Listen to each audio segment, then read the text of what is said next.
Tsunami எப்படிப்பட்ட ஒரு பேரழிவு நிலை, சுனாமி அலைகள் எப்படி எல்லாம் வந்துச்சு. அப்ப இருந்த இடத்தை விட்டு வரும்னு சொன்னது யாரு? நாராயணன் கூட. ஐயா வழிபாட்டில் இப்படி ஒரு வாசகம் இருக்கேன்னு உற்று பார்த்த தருணம் அந்த சுனாமி. ஐயா வழிபாட்டில் ஆகமத்தில் இப்படி ஒரு ஏடு இருக்கு.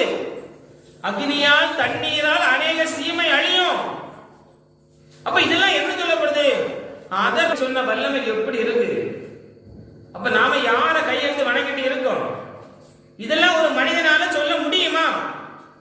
சிந்திக்கலாம். நாம சும்மா எங்க தாத்தா தம்புனதேவன் சொன்ன என்னத்துக்கு அவன் மனுஷனால சொல்ல முடியுமா? யாரும் சொல்லல. திருமூலர் சொல்லல, வள்ளலார் சொல்லல, ஏன் ரமண மகரிஷி சொல்லல, யாரும் இப்படி சொல்லலையே. நீ அவங்க எல்லாம் என்ன சொல்றாங்கன்னா, நீ இறைவனை எப்படி அடையலாம்? இறைவன் என்றால் யார்?